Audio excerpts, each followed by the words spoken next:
Hello everyone, আশা করি তোমরা সবাই কেমন আছো। নিশ্চয়ই অনেক ভালো আছে, আমি অনেক ভালো আছি। ডিয়াস ব্লগে তোমাদের অনেক স্বাগত।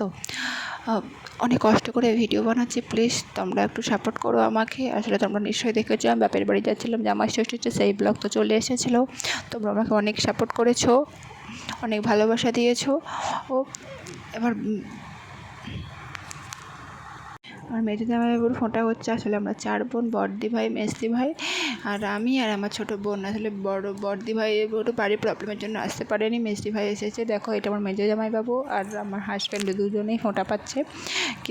ফল ছিল 5 রকম ফল ছিল, আম ছিল, কলা ছিল, লেবু ছিল, লিচু ছিল, আপেল ছিল, আর লুচি, চানা, পনিরের তরকারি, আলু ভাজা, বেগুন ভাজা, পটল ভাজা, সিমই। আর মিষ্টিতে ছিল তোমার রসমালাই, 5 রকমের মিষ্টি ছিল। দেখো, আর আমার মা রান্নাটা না খুব সুন্দর করে, চানা পনিরটা। সব রান্না আমার মেজদি ভাই করেছে।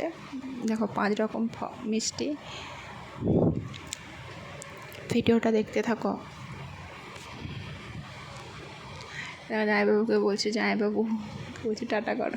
জামাইবাবু টাটা করছে। আসলে আমার দাদা নেই তো, জামাইবাবু আমাকে খুব ভালোবাসে মানে নিজের বোনের মতনই ভালোবাসে। আমার বড়ো জামাইবাবু খুবই ভালোবাসে, মানে মেজো জামাইবাবু একটু বেশি ভালোবাসে।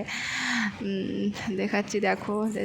হাজব্যান্ডকে বলছে দেখাও, লুচি দেখাচ্ছে, আমাকে আবার খাইয়ে দিচ্ছে। একটু ভালোবাসা বেড়েছে বাবার বাড়ি গিয়ে মনে হয়।